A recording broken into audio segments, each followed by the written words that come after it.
Il était détenu 23 heures par jour en protection, bénéficiant de faveurs spéciales. Des agents lui ont donné un téléphone en affirmant le couvrir, mais un détenu a tout de même réussi à l'atteindre. Le résultat, 23 coups de couteau qui ont failli le tuer. Le fait est que si vous êtes un flic en prison, il vous faudra des compétences de survie de haut niveau. Et même dans ce cas, beaucoup sont retrouvés morts dans leurs cellules.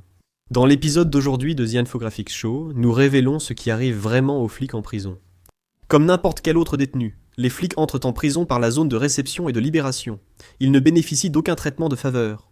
Empreintes digitales, photos d'identité, confiscation des effets personnels, paperasse, déshabillage, fouille, c'est la partie du processus où un flic va écouter. Le plus dur, c'est la classification, non l'évaluation médicale ou psychologique, mais l'évaluation des risques. À ce moment, les détenus sont questionnés sur leurs liens avec des gangs, leur passé d'informateurs et les raisons possibles de danger en population générale. Et c'est là qu'un policier dira probablement « Oui, je pourrais être gravement blessé ». Le policier, désormais ex-policier, devra rester au quartier de protection, PC, de la prison, où se trouvent surtout les délinquants sexuels, les chômeaux et ceux ayant nui aux femmes. Il pourrait refuser, mais c'est peu probable. Les ex-policiers, comme les balances, sont des cibles exploitées. Pour certains, c'est des passages à tabac. Pour d'autres, pire, la libération conditionnelle, autrement dit la mort. La protection rapprochée donne peu de privilèges. Souvent 23 heures par jour en cellule selon la prison. Dans ta cellule, tu pourrais être privé de promenade, ou l'avoir dans une cour isolée réservée aux exclus.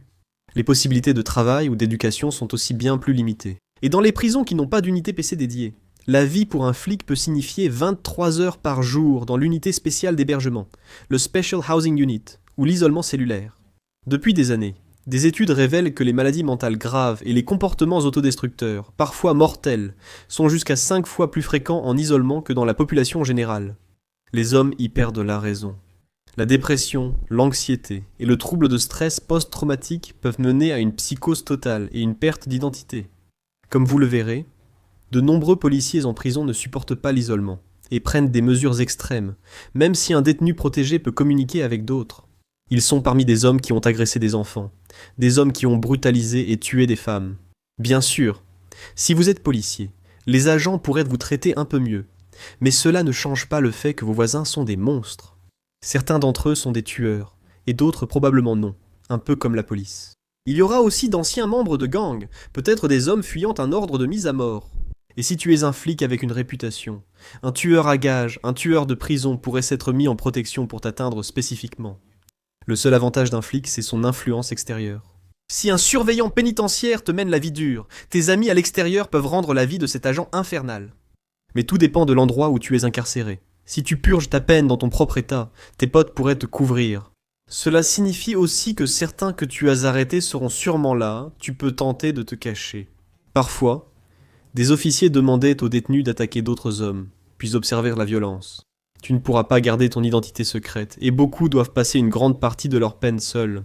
Quant à l'ancien flic du début, son histoire était différente. Tout le pays connaissait Derek Chauvin. Tout le pays connaissait son visage. C'était l'homme qui s'est agenouillé sur le cou de George Floyd pendant 9 minutes. Un acte qui a mis le feu au monde entier. Il ne pouvait pas passer inaperçu. Il a pris 22 ans et demi après 20 ans dans la police. Il avait reçu des médailles pour bravoure, mais portait 18 plaintes pour inconduite à son dossier, ce qui faisait de lui une cible de choix. Après quelques années, les autorités l'ont transféré d'une prison de haute sécurité du Minnesota vers un établissement de sécurité moyenne en Arizona, l'institution fédérale correctionnelle de Tucson. La sécurité moyenne offre plus de liberté, mais pour quelqu'un avec la réputation de Chauvin, cela peut être risqué. Il l'a constaté à ses dépens. En novembre 2023, John Terskak, 52 ans, n'était pas un ange. Il purgeait une peine de 30 ans pour tentative de meurtre et agression avec une arme mortelle, alors qu'il était membre de la mafia mexicaine. En 1990, il a tué un codétenu à la prison d'État de Folsom. Hors de la prison, il extorquait des taxes aux gangs et dealers sous menace de violence s'ils refusaient de payer. Il était aussi informateur du Federal Bureau of Investigation, donc pas un exemple de moralité. Terskak a suivi Chauvin dans la bibliothèque de la prison, lui a pris son couteau artisanal et l'a poignardé 23 fois. L'intervention rapide des agents a sans doute sauvé la vie de Chauvin. Même si l'accès facile de Terskak a été examiné, les agents ont-ils autorisé son approche ? Ce ne serait pas la première fois que des gardiens ferment les yeux pour laisser un prisonnier de haut profil se faire descendre. Nous en reparlerons plus tard. L'état de Chauvin était stable. Une fois rétabli, il a été transféré dans une prison à faible sécurité au Texas, avec probablement des fraudeurs fiscaux et des personnes n'ayant pas payé leurs amendes de stationnement comme codétenus. Chauvin devrait y être en sécurité, contrairement aux 6 ex-policiers du Mississippi dans le comté de Rankin. Ils ont récemment écopé de 165 ans de prison à eux 6. Lors d'une home invasion, 2 hommes noirs ont subi des tortures physiques et sexuelles. 6 policiers surnommés l'escouade des brutes sont entrés sans mandat après un signalement d'activité suspecte. Pendant 2 heures, ils ont proféré des insultes racistes tout en menottant, tasant et simulant la noyade des hommes. Ils ont trouvé le jouet sexuel du propriétaire de la maison et l'ont mis dans la bouche d'un des hommes. Puis ils ont menacé de violer les 2 hommes. Lors d'une exécution simulée, l'un des policiers a tiré dans la bouche d'une des victimes, lui tranchant la langue et lui fracturant la mâchoire. Les agents sont sortis pour planifier la dissimulation, prenant les vidéos de surveillance et les jetant dans la rivière. Des enquêtes ont ensuite révélé que les policiers du comté de Rankin avaient enfoncé un bâton dans la gorge d'un homme, brûlé les pieds de quelqu'un avec un chalumeau et testé de nouveaux tasers sur des suspects. C'étaient des maniaques qui forcèrent des portes et agissaient en voyous dans presque toutes les populations américaines. Ces hommes seront battus, rackettés, voire tués. Pour cette raison, ils passeront 23 heures par jour dans leurs cellules pendant de nombreuses années. Mais certains policiers semblent avoir un désir de mort. En 2001, l'ancien officier du Los Angeles Police Department David Mack purgeait une peine dans une prison fédérale de l'Illinois. En courant dans la cour principale, il pensait sans doute que ses 14 ans de prison pour vol de banque se passaient sans problème. Il était hors de l'état et inconnu de tous. Le problème, c'est que les détenus ont beaucoup de temps libre, et ils regardent beaucoup la télévision. Ils lisent beaucoup de journaux et de magazines. Un jour, ils ont appris que Mack était le complice d'un des policiers les plus corrompus du Los Angeles Police Department. Mack avait travaillé avec Rafael Perez, l'un des hommes au centre du scandale de rempart du Los Angeles Police Department. Dans les années 1990, des policiers agissaient comme des gangsters. Une 60aine défoncèrent les portes de familles innocentes et frappèrent des gens. S'ils ne trouvaient rien, ils placèrent de la drogue ou inventaient des agressions. Ces flics n'étaient pas seulement corrompus, ils étaient pourris jusqu'à l'os, volant de la drogue aux dealers pour la revendre à d'autres dealers. C'était un permis de tuer et de gagner de l'argent, et l'agent Perez y était impliqué. La rumeur dans la rue disait que Perez était en fait affilié aux Bloods, et qu'il aurait été impliqué dans le meurtre du rappeur, Notorious Big. Comme tu peux l'imaginer, Perez n'était pas vraiment populaire auprès de beaucoup de détenus. Il a faussement accusé des membres du gang Temple Street d'un meurtre devant un McDonald's, où un homme a été tué d'une balle dans la tête. Les vrais meurtriers étaient des membres de la mafia mexicaine, mais 4 hommes de Temple Street ont été arrêtés, et ensuite condamnés, en partie grâce à une jeune témoin, Sonia Flores. Ce que nul n'ignorait alors, c'est que Perez et Flores étaient impliqués. Il l'avait mise enceinte, alors qu'elle n'avait que 16 ans, après l'avoir emmenée dans une boîte de nuit. Elle a avorté, mais assurait l'aimer, et être prête à tout pour lui. Quant à l'officier Mack, également une figure majeure du scandale Rempart, il a porté la corruption à un autre niveau lorsqu'il a orchestré un braquage à main armée à la Bank of America. Après avoir fui avec 722 000 $, il a caché l'argent et confié à quelques proches qu'il serait riche à sa sortie. Il est sorti en 2010, mais on ne sait pas s'il mène la grande vie. Un informateur fiable de la prison a ensuite déclaré que l'argent du braquage devait servir à payer un homme engagé pour assassiner Biggie, et aussi pour éliminer le désormais célèbre Sean Combs, alias P. Diddy. Madame Flores a témoigné que Perez et Mack étaient ensemble quand ils ont enfoncé la porte d'un trafiquant de drogue, sans intention d'arrêter quelqu'un. Ils ont abattu le trafiquant et sa mère. Flores affirme que Mack et Perez ont mis les corps dans une voiture, les ont emmenés à Tijuana et enterrés là-bas. Cependant, Flores est ensuite revenu sur son témoignage. Environ 100 condamnations ont été annulées uniquement sur la base du témoignage de Perez. Il a balancé tout le monde, donc il n'a pas fait de temps en prison fédérale. S'il l'avait fait, il aurait probablement été poignardé ou pendu en moins d'1 mois. Mack n'a pas eu cette chance. Ancien champion d'athlétisme, il faisait son jogging habituel dans la cour de la prison sous le regard de plusieurs détenus. Furieux contre Mack, ils l'ont attaqué avec des couteaux artisanaux et à main nue, le poignardant au corps et au cou. Mack n'a passé que 2 jours à l'hôpital. Il était courageux et a été renvoyé aussitôt dans la population générale. C'est comme ça que ça se passe aux États-Unis. Si tu es un flic en prison, mais si tu es un flic très connu, peut-être avec des informations qui pourraient mettre des gens dans l'embarras, eh bien, les choses peuvent devenir très sombres. Prenons l'histoire de Titizan Joe Ferrari Utanfon. Joe était un policier thaïlandais. Le surintendant du poste de police de Muang Nakhon Sawan, Thaïlande. Ce poste rapporterait normalement environ 40 000 bahts par mois, soit à peu près 1200 euros. Mais comme tout Thaïlandais vous le dira, beaucoup de policiers ne s'inquiètent pas de leur salaire. Pour les corrompus, l'argent sérieux vient des primes. À cause du Myanmar au nord, des milliards de dollars de drogue passent par la Thaïlande. Alors que de nombreux policiers tentent de stopper ce trafic, d'autres sont bien payés pour l'ignorer.